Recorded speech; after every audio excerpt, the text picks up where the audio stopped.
It may seem like Apple is behind the competition a lot of the time. The company appeared to be slow to developments like widgets, bezel-less displays with camera notches and screens with high refresh rates. And with the iPhone 16 Pro, it appears to once again be late to the party, bringing generative AI features and a real button for the camera to its 2024 flagship. But if you will allow me to play therapist for a moment, I think it's not that Apple is slow, I think Apple is cautious, perhaps overly so. Caution on its own isn't a bad trait, in fact, it could be considered thoughtful rather than rushed to the cutting edge with its peers. Apple delivers, usually finding a slightly different approach that is often an improvement on what's out there.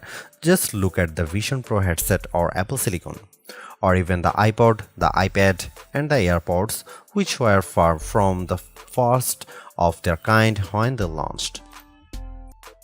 Even if you are not a glutton for buttons, there are still some camera updates that might intrigue you. This year's flagships sport what Apple calls a 48 megapixel fusion camera, which has a faster quad pixel sensor. This enables what the company describes as zero shutter lag, which is wording it has used repeatedly over the years. In this case, it's referring to how quickly the camera will capture a shot after you press the shutter button. I will admit I was initially confused by this update, in part because it requires relearning some behaviors I had adopted to mitigate the shortfalls of older cameras. Basically, the iPhone 16 Pro's cameras are now so fast that when I asked someone to throw something so I could capture it in motion to see how still the images were, my shots ended up being of the person holding the object. Our video producer and I were very confused, and it wasn't until the zero shutter lag concept was explained clearer to me that I got it. I had become used to pressing the shutter early, since cameras, in my experience, would be fractions of a second slow. Apple has become so fast that it actually captured the literal moment I tapped the button instead of the split second after, when the object was in mid-air. Depending on your mood, the new photographic styles can be fun or serious. Apple's tweaked the built-in camera filters to not only offer more options but give you greater control. Due to how the company has refined its processing each year, there is also an improved depth map captured when it detects a face in the scene. This, combined with a greater focus on color science around skin tone, has led to what might be my favorite new iPhone 16 feature. Whether I shot them in portrait mode or not, photos of people what I took using the iPhone 16 Pro were a dream to edit. Simply switching between the standard, natural, luminous, quiet, or ethereal styles already resulted in improvements to be colors and shadows, but I could also tap on each thumbnail to access the new editing touchpad and drag a dot around. This let me more precisely tweak the hues and contrast levels, and an additional slider below let me adjust how warm the image was.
It's been about 2 months since the public beta for iOS 18 was released, and it was nice to get a taste of upcoming features like the new customizable home pages, expanded tap-back reactions, and the redesigned Photos app. With the iPhone 16 launch, iOS 18 is basically ready for prime time with some caveats. This year, more than ever, it's hard to figure out what's coming to your iPhone and what isn't. With the release of Apple Intelligence slated for October, features like writing tools, cleanup for photos, and the redesigned Siri won't be ready till next month, and even then, your non-Pro iPhone 15 won't be compatible. Plus, some features that were teased at WWDC like Genmoji still haven't been added to the iOS 18.1 developer beta, which is where most Apple Intelligence features have been arriving as a preview for app makers. Within the iPhone 16 lineup too, there are things coming only to the Pro models like multi-layer recording in voice memos. It's confusing and can make choosing your iPhone a trickier decision, but for this review at least, the iPhone 16 Pro and Pro Max are getting everything. I cannot wait to try out multi-track recording in voice memos, and I hope Apple sees this yearning as a sign that it should bring this to more devices. It was nice to get time with iOS 18 even in the absence of Apple Intelligence. Honestly, I'm not even sure I'd like those features that much. In a similar way, Gemini AI was nice on Pixel 9 Pro series but didn't feel like must-haves. Some of the new iOS 18 touches I noticed immediately were the refreshed control center, which took some getting used to as I had to relearn how to swipe back to the home page since there are more pages to scroll through now. I especially enjoyed seeing the new little chat bubble appears on my voice recordings, indicating that a transcript had been generated for them, and though I haven't exchanged messages with Android toting friends yet, I'm glad to see RCS support is finally live this week. Though I was excited for the new custom routes tool in Maps, I struggle to actually create them. You can set your start and end points and have the app close the loop for you, or just tap landmarks or points on the map to get the route to basically connect the dots. Unfortunately, no matter how many times I tried to get the route to cut through a building where I knew a pedestrian walkway existed, Maps reinstated me at every turn, forcing the route to go through more established paths instead. It's not unreasonable, but certainly not the open world route creation feature I was envisioning. The best thing about iOS 18 and also some new features in the iPhone 16 lineup is the customizability. I do appreciate that if you don't like something, you can usually turn it off. With the new ability to place apps outside of a rigid grid, you can now lay your home screen out just the way you like. The redesigned Photos app lets you create and pin collections so you can more easily find the pictures most important to you.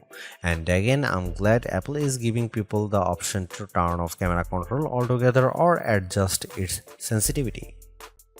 The iPhone 16 Pro and Pro Max are powered by Apple's A18 Pro chip, which are built on second generation 3nm technology and a new architecture with smaller, faster transistors. All this is meant to deliver unprecedented efficiency according to Apple's press release. Some small software glitches aside, I have never run into slowdown on the iPhone 16 Pro, but I was certainly surprised by the smaller handset's battery life. In general, the iPhone 16 Pro would barely last a full day, which is reminiscent of the iPhone 15 Pro too. It's worth noting that before this review I was primarily using an iPhone 15 Pro Max as my daily driver, which usually gets through a day and a half with no problem, so the drop in endurance is even more pronounced for me. Most days, I'd pick up the iPhone 16 Pro at about 9 am and would get to about 9 pm before getting low battery alerts. If I started the day a bit later, closer to 11 am, for instance, I got to 1 am before the iPhone 16 Pro ran completely dry. On Sunday, I unplugged the iPhone at about 9:30 am and was shocked on the train home to get a warning that remaining power was at just 20%. It was only 6:50 pm. and the night had barely just started. You'll significantly better battery life on the iPhone 16 Pro Max, which delivers the same almost 2-day runtime as its predecessor. And sure, a phone with a smaller battery not lasting as long makes mathematical sense, but considering the Pixel 9 Pro is a comparably sized handset and manages to last about 2 days, there's no excuse for the iPhone 16 Pro to conk out before the night is up. Apple's caution is sometimes warranted, especially at a time when mistrust of AI-generated content runs rampant. The company taking its time to get Apple Intelligence right is understandable, but its deliberation doesn't always lead to winners.